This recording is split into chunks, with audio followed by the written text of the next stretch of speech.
Hey, what's up guys? UrAvgWarGamer is back with another video of World of Warships. And today, I'm going to be taking a look at the top 5 most powerful ships that they have released, Wargaming has released in this year 2024. And I really believe that they are kind of absurd in their design and philosophy. And I will be explaining that why is the case, that they are some of the most strongest ships in the game, very powerful, and matching with the meta that we currently have in this game. I will be explaining that quickly of those lists out there. So definitely watch the video entirely if you want to know those ships out there. And if you do like the content, please like, subscribe, and even comment me down below that what are those ships that you think are the most powerful that have gotten released in this year 2024. So let's talk about our number 5th ship. And it's actually a free battleship that they have given to all the players out there, which is American Tennessee, the Tier 8 12-gun 356mm battleship. I think this battleship deserves quite a good praise in my opinion, because I certainly believe that it is one of the most powerful ships out there. Why is the reason that Tennessee feels so good? Well, it is one of the most powerful battleship because it has access to the cruiser dispersion, unlike anything in the game. I mean, you have 12 guns, 1.8 sigma, cruiser dispersion. Literally, the shell accuracy is gonna be of that of cruisers, and then you have 28 seconds of reload time, so it's not even 30. And I mean, on top of that, you have these really good guns with decent shell velocity and having really good HE with 30% fire chance, which at tier 8 means that the cruisers, if they show a bit of a broadside, I mean, you can just go and check that Tennessee out if you have out there. It has gotten released for players to grind for, I think, 2 months, like 2 months ago. Like, this was a grind for 2 months period. And if you're able to have this Tennessee for free, well, congratulations that you have actually gotten one of the very strongest battleships at tier 8. The only problem with the Tennessee that I felt is the maneuverability. But you can kind of, relate the Tennessee with that of Vermont at tier 10 Tech 3 battleship. I mean, the speed is not the best, but every single attribute of the Tennessee in terms of gun performance is just absolutely amazing. In my opinion, I haven't, unfortunately able to put a review on Tennessee, but that ship deserves a lot of praise. Your survivability might look okay at 59,000, but again, they have certainly do the right thing with Tennessee while also giving it the short cooldown on heals. Also, you have spotting aircraft as well as defensive air fire. So, I mean, if you are thinking of not able to shoot down the planes, well, consider using Tennessee. It will be a lot much better against tier 8 and tier 6 aircraft carriers. I can tell you that, because the entire is pretty okay once you pop defensive air fire. So overall, this insanely good 12 guns package with cruiser dispersion is amazing. I felt it so much comfortable because I am really able to get good salvos, chunking battleships with AP, deleting cruisers with AP as well, and also set fires like crazy with 30% fire chance with 5000 HE alpha. I mean, these guns are literally of that of like Rhode Island at tier 10. So, I mean, it is pretty good. The overmatch is not there, but then you can always shoot onto the superstructure of those battleships out there, and you can still chunk them pretty nicely. And once you are top tier, you're going to be having really good time because of the improved cooldown on heals, which is 40 seconds, like those of Ohio and Georgia. So it feels really nice. I feel that this is a very solid ship, and I don't think so that this is something that you should miss out if it has gotten released before for a lot of players to grind. So if you do have it, Tennessee at top, I would say at number 5 is really nice battleship at number 5. At number 4, we have the La Pampa, which is a Pan-American destroyer, and I totally believe that this was, or I would say is, really insane in terms of what they have given as a torpedo boat destroyer. Now, a lot of people say that the torpedo DPM is interesting and the gimmicks that it got are extremely powerful, but the torpedoes does have a lack of range, which I will explain a bit quickly. But let's talk about the La Pampa's gimmick and the reason why I believe that it is one of the most strongest destroyer that they have added in 2024. First of all, let's talk about the torpedoes first, because that's the entire gimmick of this particular destroyer. It has a torpedo DPM of that of Shimakaze. Now, Shimakaze having slightly better torpedo DPM with 8 km torpedoes, but La Pampa have a 10.5 km default torpedo range. I mean, Shimakaze can also spec for 12 km, which slightly reduces the torpedo DPM. But again, La Pampa not only have this 15 sort of torpedoes like those of Shimakaze, but also it have access to torpedo reload booster that you find on UyAvg. But instead, it also have 15 torpedoes that are not deep water torpedoes, that are actually normal torpedoes that have better concealment than that of gearing. So the gearing has usually of a detection torpedo range of 1.4 km. La Pampa gets it down to 1.3 km, which makes its reaction time on the torpedoes better than gearing. So those torpedoes are not like Shimakaze's, where they have a lot of reaction time, like 8.8 seconds to be precise for Shimakaze, and the players will be able to dodge those torpedoes effectively on battleships, especially on cruisers. But La Pampa, if there's not a hydro on the enemy team, well, La Pampa torpedoes are going to be pretty devastating, even though the damage is very much similar to that of gearing or UyAvg, you can call it. But still, just like I said, you have the torpedo reload booster, which kind of makes it better than Shimakaze, at least in terms of spamming torpedoes. And then you have heals as well, which you don't find on Shimakaze, gearing on UyAvg. So that is a really compensating factor for the lack of guns that it has. I mean, the guns it has is that of daring, or the Jutland guns of the British Tech 3 Tier 10 destroyer, or Tier 9 destroyer, you can say. So these guns doesn't have the best of the DPM. It's actually pretty similar to that of Shimakaze, slightly even lower. But then you have AP angles like daring, and also have this, arming threshold of 19 mm, which means that if you are able to shoot the AP on the broadside destroyers, you will be going to get penetration damage that you can do on the daring as well. It also have improved penetration angles, 60 to 68 degree, whatever you call it. So that really makes La Pampa DPM a lot better against destroyers. And then you also have heal, and also have smoke, and also have this consumable that you can pop the F key, just like in the case of San Martin, just like in the case of Libertad. And also in this case, you have this consumable preparation and reload time of minus 85% by just staying unspotted for around 2 to 3 minutes. 3 minutes, I would say, yeah. For almost 3 minutes, if you stay unspotted, your F key gets ready, your consumables preparation and reload time will go to minus 85% for 30 seconds, and so you will be getting reload booster quickly, heal quickly, as well as these smokes. So I think explain La Pampa all in all in a nutshell, that this ship can smoke itself again pretty quickly once its smoke run out. And you can also have torpedo reload booster ready within like 30-40 seconds, which is kind of crazy once you use the F key. And your heal will be extremely quickly within 10-15 seconds. So La Pampa is an insane package. You have so good torpedo reload time of almost 100 seconds, then you can just spam these torpedoes regardless of how bad the range might be. I mean, you can get around the range even at tier 10 if you know what you're doing. I mean, other DDs also going to suffer, but I do believe that once you are playing La Pampa in a best way possible, finding out the positions where the battleships are pushing, you're going to be feeling a lot much more better than Shimakaze. These torpedoes are going to be easily even touched on destroyers because of the good concealment on these torpedoes itself.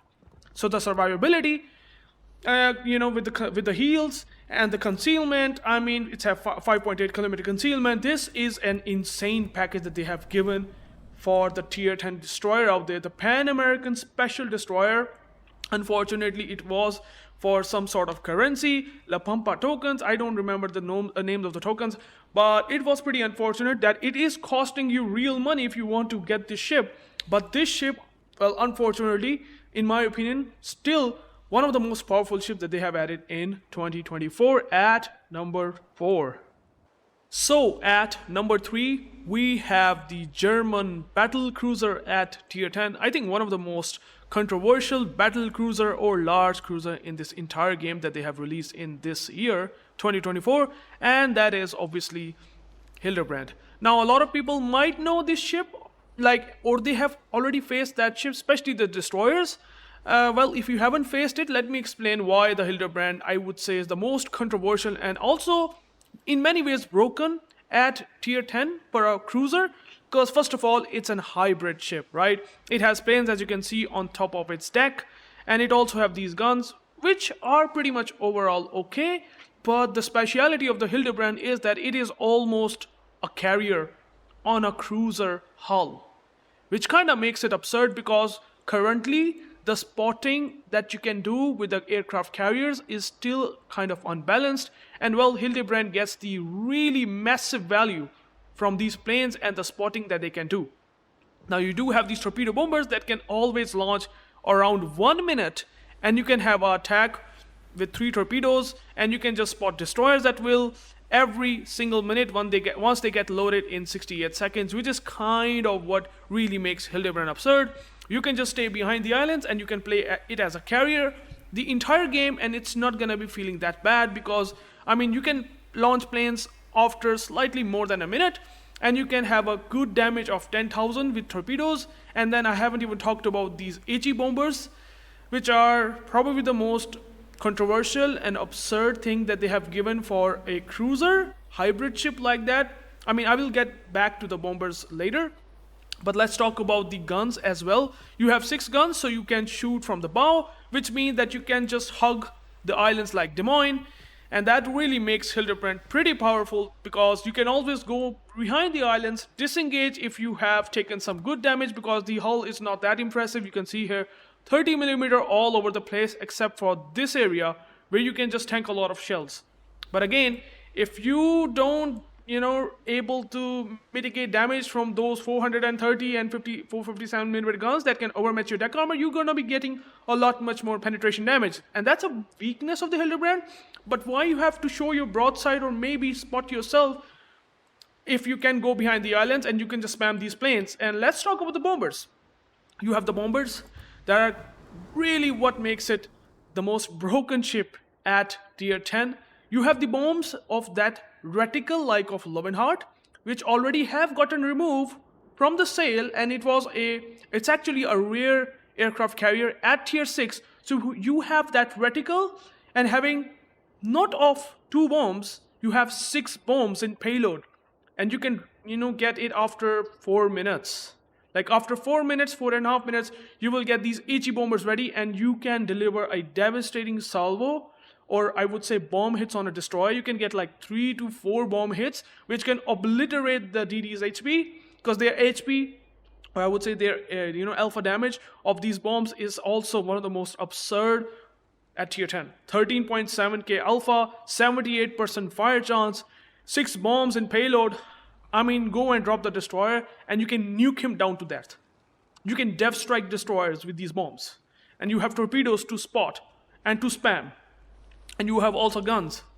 6 of the guns of the Aegir, or I would say those German heavy cruiser gun like, caliber. So it's like the complete package of an abomination that you can do behind the covers without risking yourself, and having the best reward that you can get from a carrier as well as from the cruiser play perspective. So that's what makes Hildebrand one of the ridiculous carriers. I would say a cruiser at number 3. I'm quite sure if someone have played against the Hildebrand, and especially with the bombers and torpedo bomber spam, that guy must be extremely annoyed, I would say pissed off by that ability what Hildebrand does, okay? So I will be saying that this ship is kind of broken in its current state at number 3. At number 2, we have the Japanese tier 10 steel resource aircraft carrier, that is Shinigami. Oh, sorry, it is Shinano. Okay, so the Shinano is a tier 10 aircraft carrier that has really, having some historical perspective. I mean, in history out there, Shinano was actually gotten released, and so that UrAvgWarGamer also released it in kind of a busted state. And I kind of don't like what Shinano currently is doing for the steel resource. Sure, it's very expensive, currently for 36,000 steel, and it's going to be staying for indefinite period of time in the steel armory area.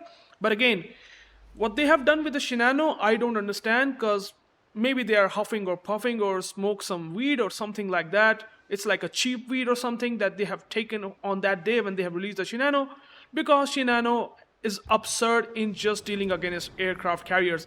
It's one of the first aircraft carriers out there that have access to AP skip bombers.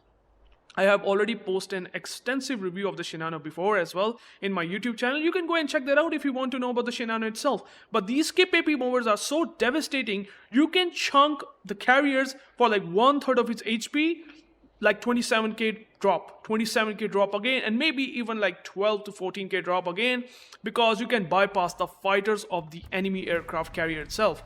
The fighter plane gets launched at the aircraft carrier, the skip AP bombers easily able to bypass that if you able to know how to speed juke those fighters.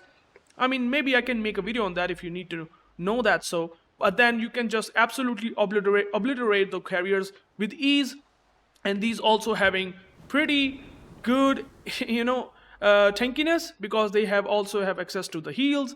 Also, you do have torpedo bombers. I mean, these torpedo bombers are also pretty good. I mean, these are all Chokaku, planes. The tier 8 aircraft carrier, maybe you can say that they are weak, but again, you have heals out there with the AP as well as with the torpedo bombers that can just improve the survivability by a whole lot. You won't be able to shoot down the planes once you pop the heal. So, I mean, that's how powerful Shinano really is. You also have access to HE bombers, HE dive bombers that you get on the Kaga, which is a tier 8 premium aircraft carrier. So, with a really, wide reticle, even though you can still able to land a lot of bombs on a battleship, because the reticle fits in perfectly for battleships at tier 10, and also you can just troll out destroyers, getting 2 or 3 bomb hits if you are lucky enough. So you are also good against destroyers. Not only that, you are also one of the most tankiest aircraft carrier at tier 10. First of the carriers to have sort of a 30mm side armor. Usually you don't get this sort of hanger plating. I mean, you can maybe compare it with FDR. It does not have it. Audacious. A lot of the ships don't have this. Shinano does have it. Also, it has 27mm armor. So there's gonna be non-pens if you having a very destroyer-like caliber gun, which kind of makes it even more powerful. You can also able to smoke if you want to, because you have HE bombers alongside with the consumable, which is smoke curtain generator, that you find only on Essex, that is extremely, vulnerable to the guns overmatch of 32mm. But then you can see here, you have so much tanky armor, and on top of that you have smokes. It's kind of unbelievable that how much unbalanced the Shinano really is in terms of survivability. Also, to self-defend itself, Wargaming somehow decided to make it a secondary focused aircraft carrier. Not a secondary focused aircraft carrier. The fact is that they have given Graf Zeppelin levels of dispersion on these secondaries, which are having very bad reload time at 4.8 seconds. But you are going to be pretty good if you're able to smoke up and spot the DD, while these secondaries will just ham on those DDs and will just melt it down to nothing. So Shinano is like a complete package with torpedo bombers, skip AP bombers, and HE bombers, that I don't think so that it is currently balanced. And well, I would still say one of the most powerful aircraft carrier that they have released at tier 10 alongside with the Essex. But at least Shinano is a sort of a freemium, and that's why I have added this abomination of 10 aircraft carrier at number 2. At number 1, I would say this is one of my favorite battleships at tier 10, and this was also a dockyard ship in this year, and I would say one of the best dockyard ship ever, especially for a battleship class, and that is the American Wisconsin. Again, another from historical perspective, it was there in World War, and now they have also made it a reality in this game, but also making it one of the most accurate battleship for 406mm guns. The Wisconsin is powerful. I would say one of the most powerful ships if you know what you're doing with the help of these guns. You have the guns that might not be having the best of the caliber, but then you have access to one thing, which is battlecruiser dispersion. The second thing, that you have 2.0 Sigma on top of that battlecruiser dispersion that you already have, and on top of that you also have access to artillery plotting room mod 2, which you can only find on American battleships. With this dispersion that you can get on Wisconsin, with the characteristics that it has, you are actually one of the most accurate battleships at tier 10. Almost rivaling to that of Slava, but I would still say that it does not have, the Slava, I would say, does not have really that good horizontal dispersion that Wisconsin gets, but also it has insanely good vertical dispersion. So both of the characteristics, horizontal and vertical, are absolutely impressive. So you are throwing those volleys that will just absolutely obliterate any target out there. And also one more thing that Wisconsin has, it's the AP penetration capabilities and the shell flight time better than that of Montana or Iowa, because you might be comparing the Wisconsin guns to the Iowa and Montana class at 406mm guns, but the fact is, and it's kind of hidden, or you can only able to see it maybe from the shiptool.ast website, where you can see the Wisconsin guns having better shell velocity, better penetration at long ranges. So Wisconsin guns are kind of second generation 406mm guns compared to Montana or Iowa class battleships, which makes Wisconsin guns a lot even more reliable, on top of the dispersion, the insane dispersion, like almost like cruiser-like dispersion that you can get with this battleship.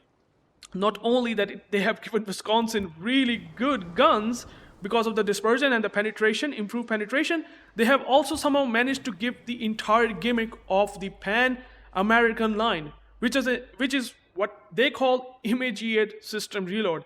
So it has two benefits. First benefit, it has access to reload booster if you're able to get the F key ready, which means that you will be having a 50% faster reload time like Bourgogne once you press the F key, and also you have a minus 80% consumable preparation and reload time of that of San Martin. So both of the gimmicks, of the French gimmicks as well as the San Martin, or I would say Pan American, line gimmicks, you have both of these gimmicks on a single battleship, American battleship.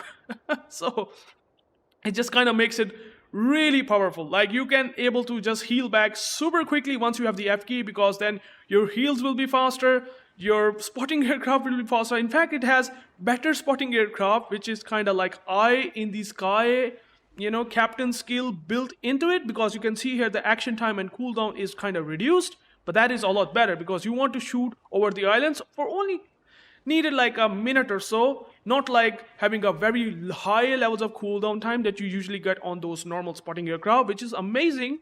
And you also have a defensive air fire. So, you can fuck the carriers if you want to have with the defensive air fire consumable. I mean, it's not going to be like completely, demented sort of entire, because the entire numbers are respectable, but it gets a lot decent once you pop defensive air fire. So you have a lot of tools, literally a lot of tools to deal against many ship classes, especially the cruisers and the HE spam, because you can have your DCP ready with the F key. I mean, you can just reload consumables like crazy. So Wisconsin is definitely absurd for what they have designed it in a way, and also kind of feels amazing when you play it like as a proper battleship. You can actually play it very aggressively if you are utilizing the F key to its strengths.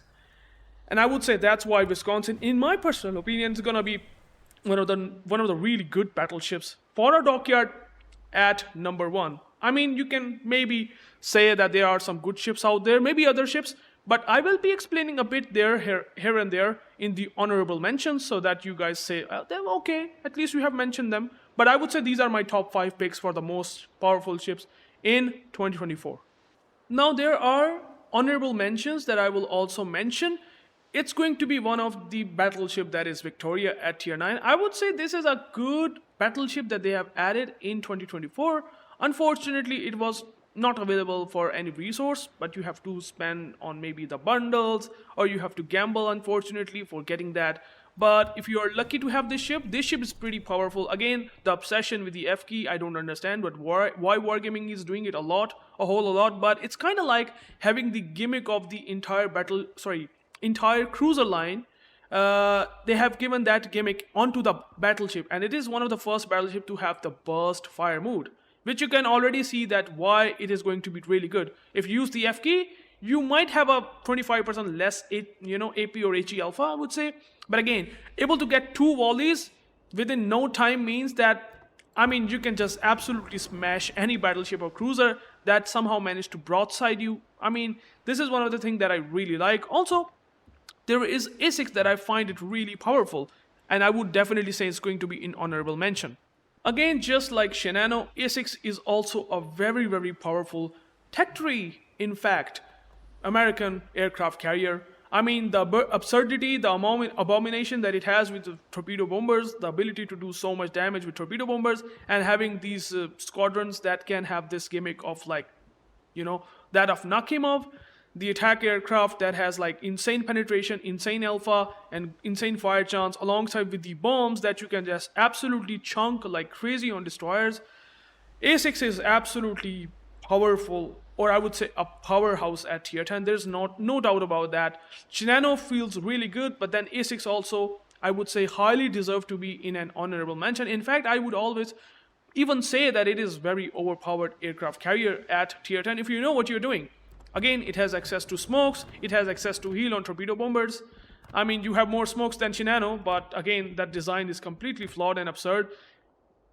Giving an aircraft carrier the smokes, I mean, I don't understand this. Like, why are you giving smokes on aircraft carriers? There's no need for that. They are already having the concealment. They don't need to go out and have to play aggressive, and you're again giving smokes.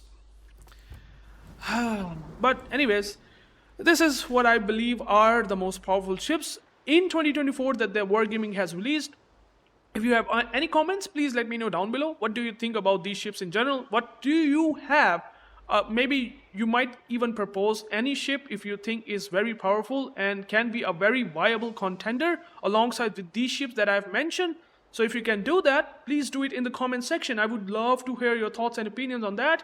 Till then, I will be catching you guys into the next video. Peace out.